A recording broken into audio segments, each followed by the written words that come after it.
Prenez un instant pour vous arrêter dans le silence feutré d'un après-midi qui s'estompe, où le bourdonnement lointain de la vie urbaine s'adoucit comme un murmure porté par le vent, et posez délicatement votre main sur votre poitrine.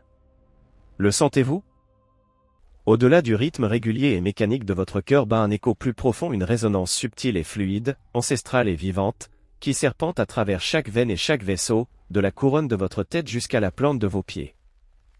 C'est l'appel de l'océan primordial, le berceau où la vie s'est éveillée il y a des milliards d'années, et qui coule désormais en vous sous forme de sang et de fluide corporel.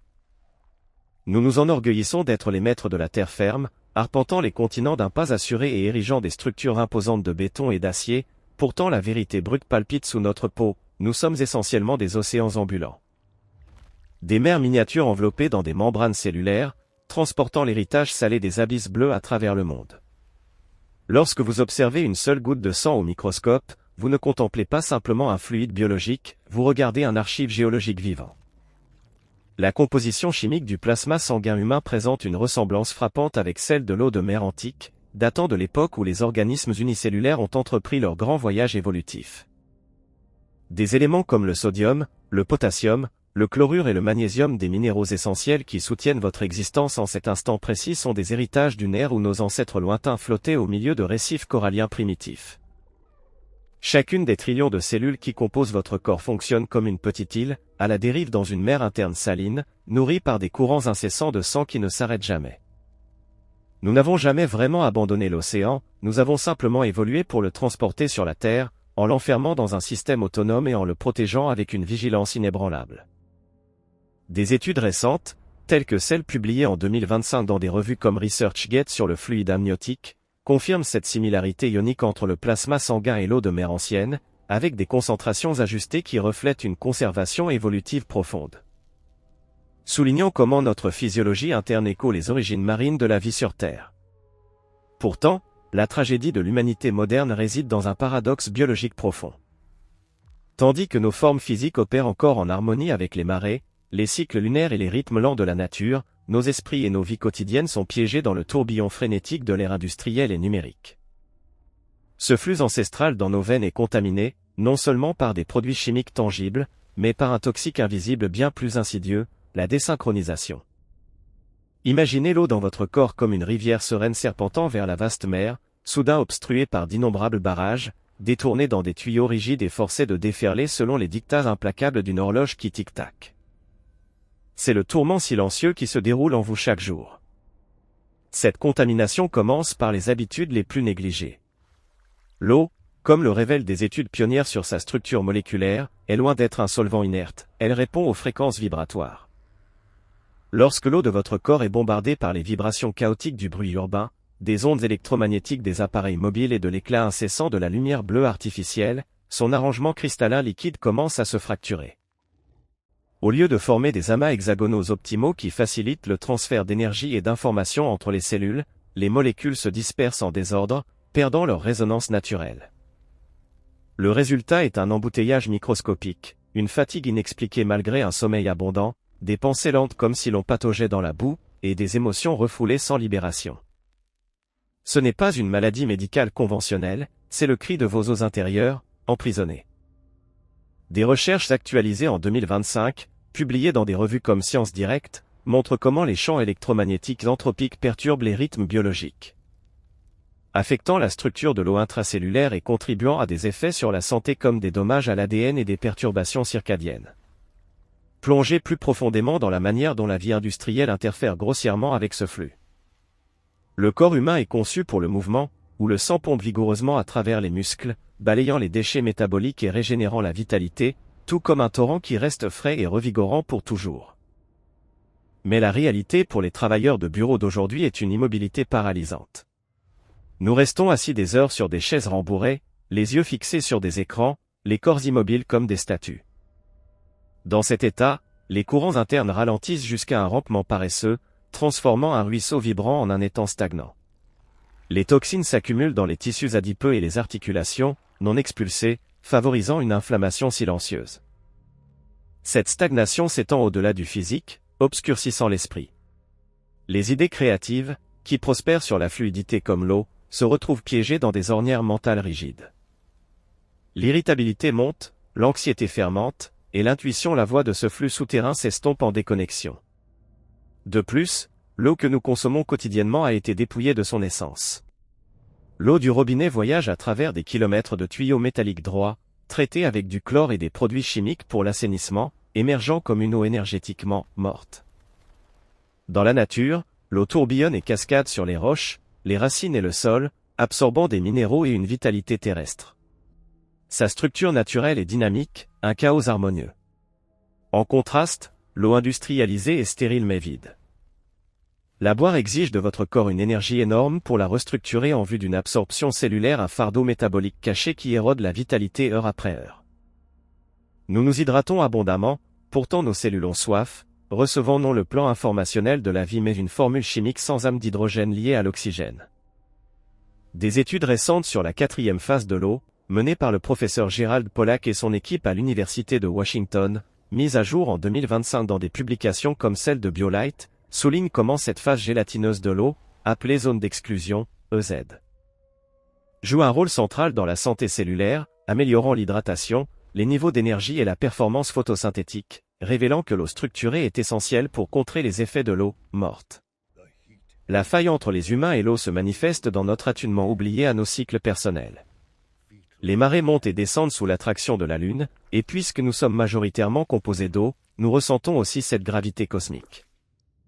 Avant les lumières électriques, les humains s'alignaient sur la lumière du soleil et les phases lunaires. Les femmes, porteuses de nouvelles vies, sentent ce lien le plus acutely à travers leur cycle menstruel. Aujourd'hui, l'illumination artificielle brouille le jour de la nuit, forgeant un jour éternel. Nous forçons nos corps à travailler quand ils aspirent au repos, exigeant une vigilance alors que les eaux intérieures cherchent le reflux pour la purification. Cette coercition biologique engendre un conflit interne. Le système endocrinien, délicat comme un orchestre symphonique, se perturbe sous des signaux environnementaux faux. Le cortisol, l'hormone du stress, inonde le sang comme un torrent toxique, érodant les barrières de l'immunité et de la santé neuronale. Des recherches de 2025 sur la résonance Schumann, publiées dans des revues comme PubMed, indiquent que cette fréquence terrestre de 7,83 Hz peut réduire le stress, améliorer la qualité du sommeil et renforcer les fonctions cognitives, reliant notre bien-être électromagnétique à la pulsation de la planète. Nous habitons une ère où la commodité s'échange contre une déchéance instinctive. Observez un enfant éclaboussant dans l'eau, il est attiré instinctivement, aspirant à toucher et à s'immerger. C'est la mémoire génétique qui parle. Mais en tant qu'adultes, nous apprenons à craindre l'humidité, la saleté et le désordre, nous enveloppant dans des tissus repassés. Nous nous isolons de notre source, nous confinant dans des boîtes de béton climatisées où l'humidité est strictement régulée. La peau craquelle, les membranes s'assèchent, les respirations deviennent superficielles. Nous devenons des habitants du désert au milieu de villes fluviales. Cette aridité n'est pas seulement physique, elle assèche l'âme. L'empathie, la flexibilité et la grasse qualité de l'eau cèdent à la rigidité, l'apathie et le calcul mécanique. Plus alarmant est l'invasion des microplastiques dans notre circulation sanguine. Des études récentes, y compris celle du New England Journal of Medicine et de Nature en 2025, détectent ces minuscules particules dans le sang humain, les placentas et même les cerveaux. Avec des niveaux dans les cerveaux augmentés de 50% depuis 2016 selon des recherches de l'Université du Nouveau-Mexique. Ce sont des envahisseurs étrangers que nos systèmes immunitaires, affinés sur des millions d'années, n'étaient jamais programmés pour combattre. Ils dérivent dans nos rivières sanguines, causant des blocages microscopiques, déclenchant une inflammation chronique et perturbant les signaux hormonaux. Nous devenons littéralement des « personnes plastiques », alors que les sous-produits synthétiques de la civilisation pétrolière fusionnent avec et supplantent la biologie naturelle. Le sang autrefois rouge vif, passeur d'oxygène et de nutriments, transporte maintenant des fragments de bouteilles, de sacs et de fibres synthétiques. Cette incursion insidieuse transforme notre environnement interne pristine en un site de déchets industriels miniaturisés, avec des liens potentiels à des accumulations de plaques artérielles et des risques accrus de crise cardiaque ou d'accidents vasculaires cérébraux. Mais le récit s'étend au-delà de la pollution matérielle jusqu'à la perte du rythme. L'eau dans la nature ne coule jamais linéairement, elle serpente en courbe. Le sang reflète cela, tourbillonnant en vortex complexe aux jonctions artérielles et dans les chambres cardiaques. Ces spirales génèrent de l'énergie, propulsant le sang plus loin avec moins d'efforts cardiaques. Pourtant, les pressions modernes délai, dette, ambition, comparaison sur les médias sociaux induisent une tension perpétuelle, contractant les vaisseaux. Lorsque les artères se rétrécissent et durcissent sous le stress, le flux perd son tourbillon naturel, devenant turbulent et drainant en énergie. Le cœur travaille doublement pour pousser à travers ces conduits rigides. La pression artérielle élevée n'est pas seulement une mesure, elle évalue la résistance de notre corps à une existence contre nature. Nous forçons nos rivières à couler en amont, payant avec une exhaustion cardiaque. Dans la quiétude de la conscience, nous reconnaissons que la guérison transcende les pilules ou les thérapies invasives. C'est une quête pour se reconnecter avec nos eaux intérieures. Mais comment déboucher le flux au milieu du siège de béton et de Wi-Fi? Comment purifier les toxines de l'époque tout en respirant cet air et en sirotant cette eau? La réponse ne réside pas dans la fuite vers des montagnes ou des forêts éloignées, mais dans la réanimation de la parenté avec notre corps au milieu du chaos. Nous ne sommes pas des machines nécessitant une maintenance, mais des écosystèmes requérant des soins. Comme les habitats aquatiques, l'équilibre dépend de la circulation, du renouvellement et de l'auto-nettoyage. Alors que vous fixez un écran de téléphone luminescent au milieu de la nuit, rappelez-vous comment cette lumière trompe votre glande pinéale, stoppant la production de mélatonine, l'hormone régissant le sommeil et la récupération. Lorsque votre poitrine se sert d'un message de travail à minuit, comprenez que votre sang se comprime, altérant sa viscosité et s'épaississant sous la contrainte. Cet insight est l'aube de la libération. Nous ne pouvons pas remodeler instantanément le monde extérieur, mais nous pouvons modifier la façon dont nos eaux intérieures répondent. Vos vaisseaux sont des chemins soyeux transportant la vie, pourtant ils se transforment en autoroutes encombrées dans une métropole surchargée. Cette congestion évoque ce que la médecine orientale nomme stagnation du QI et stase sanguine. L'énergie s'arrête, donnant naissance à des masses, des douleurs et un déclin des organes. Plus profondément encore, elle rompt notre lien avec le cosmos. Nous devenons isolés, à la dérive, déprimés, ayant perdu la résonance avec la fréquence vibratoire de la Terre. La Terre pulse avec un battement de cœur électromagnétique, la résonance Schumann, et pendant des éons, les cerveaux et les cœurs humains ont oscillé en synchronie. Maintenant, le brouillard électromagnétique artificiel obscurcit ce signal, nous laissant comme des membres d'orchestre sans chef, jouant des notes discordantes dans une cacophonie. Des études de 2025, comme celle de Frontier in Public Health, proposent un mécanisme complet expliquant les effets biologiques des champs électromagnétiques, reliant les perturbations de l'eau structurée à des impacts sur la santé. Véritablement, nous abritons un océan mourant en nous. Si cette mer interne périt, la vie terrestre dans ce corps se flétrit.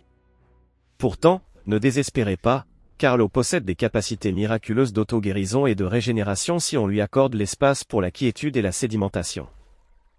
Ce qui suit est l'apprentissage de gérer sagement nos eaux corporelles, filtrant les impuretés de la modernité et restaurant le flux sacré longtemps négligé.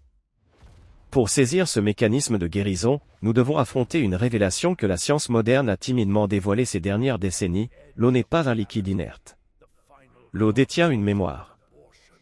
Le flux sanguin qui surgit en vous fait plus que transporter l'oxygène et les nutriments, il agit comme un vaste enregistreur liquide, archivant chaque vibration, émotion et influence environnementale que vous rencontrez. Imaginez le cadre moléculaire de l'eau comme des cristaux liquides flexibles, capables de réarranger des motifs géométriques pour imprimer l'information environnante.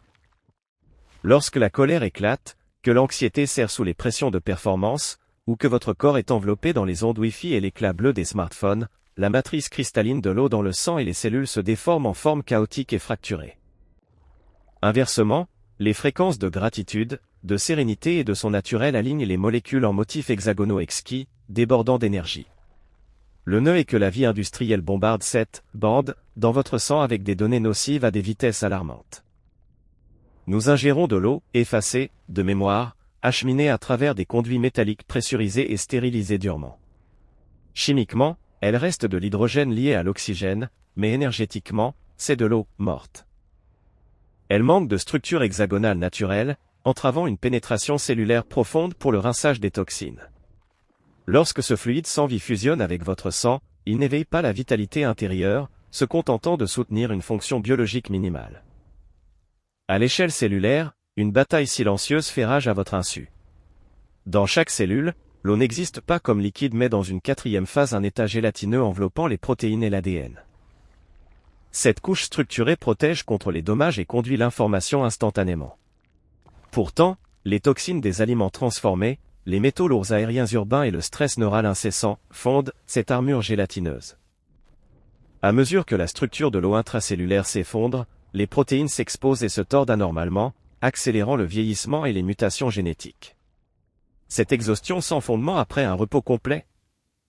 C'est des milliards de cellules criant pour leur bouclier à queue perdue.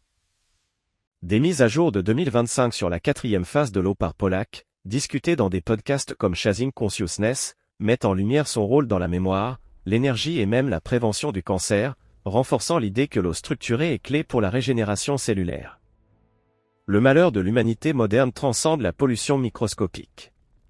En zoomant sur l'arc évolutif de notre espèce, une ironie poignante se révèle, signalant que nous ne nous intégrons peut-être pas pleinement à la réalité que nous construisons ou même à la Terre comme présumée. Considérez, pourquoi les humains sont-ils uniquement affligés par des douleurs dorsales chroniques? Pourquoi l'accouchement humain est-il agonisant et périlleux, contrairement aux naissances sans effort chez les autres mammifères? Pourquoi notre peau est-elle si fragile, vulnérable au soleil même de notre planète? Une hypothèse audacieuse postule que ces souffrances corporelles découlent d'un grand décalage de phase. Examinez votre colonne vertébrale. Elle a évolué comme un pont suspendu horizontal, idéal pour la locomotion quadrupède chez nos ancêtres anciens. Puis, dans un saut évolutif, nous avons redressé ce pont en une colonne verticale. La gravité terrestre, implacable et impartiale, surcharge immédiatement chaque vertèbre, comprimant les disques et forçant la circulation à lutter vers le haut des pieds au cœur, puis au cerveau. Nous avons échangé l'aisance physique contre des mains libres et des horizons larges, mais le cou est un corps perpétuellement défiant l'attraction de son monde natal. Puis, le cerveau notre joyau couronné mais notre charge la plus lourde. Sur 3 millions d'années, la capacité crânienne a triplé, un rythme explosif défiant les normes graduelles de la nature. Accommoder cette masse neuronale a exigé un compromis périlleux, les humains naissent avec des cerveaux sous-développés, rendant les nourrissons les plus impuissants et dépendants du règne animal. Tandis qu'un poulain se lève et galope des heures après la naissance, les bébés humains mettent 1 an pour leur premier pas. La poussée de l'intellect semble avoir dépouillé les prouesses de survie instinctive. Des études de 2025, comme celle publiée dans Evolutionary Anthropology sur l'hypothèse des stéroïdes placentaires, suggèrent que le placenta et ses hormones ont été des forces fondamentales dans l'expansion du cerveau humain. Avec des découvertes moléculaires et génétiques reliant la neurodéveloppement à des niveaux hormonaux prénataux, rendant l'obstétrical dilemma plus nuancé par des matchs génétiques mère-enfant qui atténuent les risques. Cela incite à une réflexion glaçante, sommes-nous des exilés cosmiques? Ce cerveau, avec sa pensée abstraite et ses aspirations existentielles au-delà de la simple subsistance, pourrait-il être un logiciel, alien greffé sur un hardware biologique inadapté? Nous aspirons au vol, rêvons des étoiles, sentons un vide innommé dans ce monde. Ce que beaucoup appellent dépression existentielle pourrait être une conscience universelle nostalgique de ses origines stellaires, confinée dans un cadre mortel limité. Votre sang porte du fer forgé dans les cœurs de étoiles mourantes, explosant en supernova il y a des milliards d'années. Littéralement, vous êtes un flux de poussière d'étoiles. Mais le rythme industriel moderne s'efforce de mécaniser cette poussière d'étoiles en rouage complaisant. Nous nous éveillons aux alarmes, non au lever de soleil, mangeons selon des horaires, non la faim, travaillons sous des fluorescents clignotants, non la lumière spectrale complète du soleil. Ce décalage à l'humain, conflit biologique, dans le flux sanguin. Des corps conçus pour des cycles solaires et saisonniers sont entassés dans des timelines artificielles linéaires et incessantes. Les surrénales sonnent perpétuellement l'alarme, pompant du cortisol comme si l'on fuyait des prédateurs, bien que l'on soit simplement assis à un bureau. L'excès de cortisol corrode comme un acide, effilochant les extrémités des chromosomes, raccourcissant la durée de vie cellulaire et épuisant les réserves énergétiques mitochondriales, les minuscules centrales électriques dans les cellules. Nous nous autodomestiquons, semblables aux loups apprivoisés en chiens, dont les cerveaux ont rétréci de 30% dans la dépendance.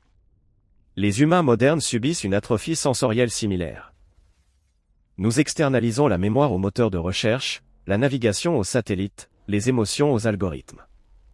Des sens aigus autrefois détectant l'odeur de la pluie, les changements de pression atmosphérique ou les pas d'une proie s'émoussent maintenant. Au lieu, nous hypersensibilisons aux notifications, aux likes virtuels et aux pressions sociales intangibles. Votre sang porte le chagrin d'un roi déchu. Il se souvient des airs où les cellules vibraient avec le tonnerre et les marées. Il aspire à l'eau de source non traitée, riche en minéraux et chargé électromagnétiquement. Il languit pour des sommeils sans rêve sous des cieux étoilés, non perturbés par les ondes radio. La poisoning ici transcende les chimiques, c'est une privation de sens et de connexion. Des découvertes astronomiques de 2025, confirmant les origines des éléments comme le carbone et l'oxygène dans les supernovas anciennes, renforcent ce lien cosmique, avec des analyses isotopiques montrant que les atomes de votre corps correspondent à ceux éjectés par ces explosions stellaires. Quel échappatoire pour ces êtres extraterrestres, piégés dans les engrenages industriels. N'ont pas rejeté la technologie pour des grottes, mais reclin la souveraineté biologique. D'abord, restaurer la structure de l'eau corporelle. La recherche en biologie quantique suggère que l'intention et la focalisation humaine altèrent l'arrangement moléculaire de l'eau. Buvez avec une gratitude profonde, en posant pour infuser une énergie calme dans votre verre, vous la transformez physiquement d'eau morte en eau vivante. Ce n'est pas de la magie, c'est le champ électromagnétique du cerveau interagissant avec le réseau hydrogène de l'eau. Ensuite, reclin le grounding. Votre corps est une batterie bioélectrique, nécessitant le contact avec la Terre pour décharger l'excès de charge positive des électroniques. Pieds nus sur l'herbe, le sable ou le sol facilite l'échange naturel d'électrons, neutralisant les radicaux libres du sang, affinant la viscosité et fluidifiant le flux vasculaire. L'anticoagulant gratuit et puissant de la nature. Des études de 2025, comme celle du Journal of Inflammation Research, confirment les bénéfices du grounding pour réduire l'inflammation, améliorer le sommeil et neutraliser les radicaux libres. Surtout, embrasser l'ennui. Dans la quiétude sans événement, sans stimuli externes, le cerveau passe au réseau en mode par défaut. Les souvenirs se réorganisent, les blessures se calment, les percées germent. Résistez à remplir les vides avec des téléphones.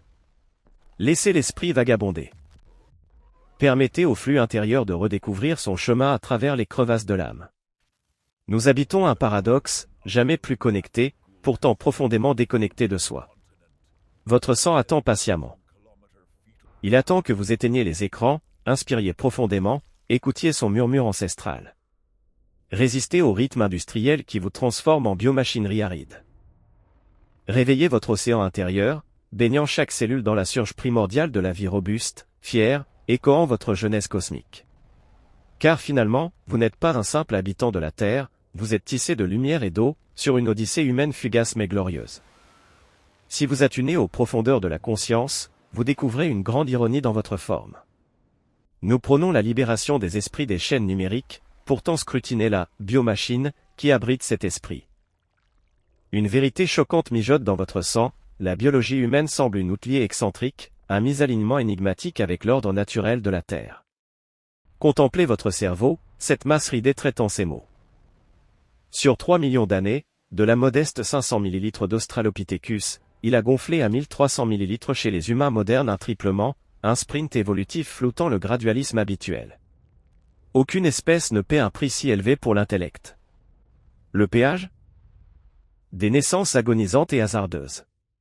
Selon l'hypothèse du dilemme obstétrical, accommoder ce cerveau surdimensionné a élargi les têtes infantiles au-delà des bassins maternels. Historiquement, 15% des mères périssaient en donnant la vie. Pourquoi prioriser la cognition risquant l'extinction ? Les baleines et les éléphants africains vendent des comptes de neurones supérieurs pourtant mis sur la force. Nous, physiquement fragiles, canalisons l'énergie de survie dans un micro-univers crânien. Des travaux de 2025 à l'université de Cambridge, publiés dans MyScience, indiquent que le placenta et les niveaux hormonaux dans l'utérus ont été des moteurs clés dans l'évolution du cerveau humain. Avec des revues narratives intégratives reliant l'endocrinologie placentaire au milieu fœtal comme force fondatrice. Cela alimente la spéculation, y a-t-il eu une intervention au-delà de la simple sélection naturelle nous sculptant ? Sans relâche, considérez votre colonne vertébrale maintenant. Le bipédisme a révolutionné, libérant les mains pour les outils et la civilisation. Mais le marché ? Une défiance forcée de la gravité. 80% des adultes affrontent des douleurs dorsales, une dégénérescence des genoux après 60 ans, et des distorsions pelviennes comprimant les organes.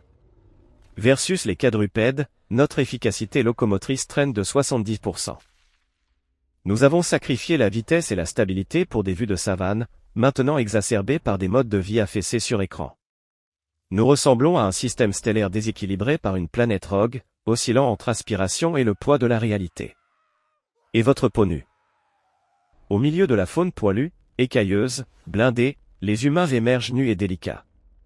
La perte de fourrure, commençant il y a 1 200 000 ans, a exposé les ancêtres aux frissons de l'âge de glace et aux brûlures UV.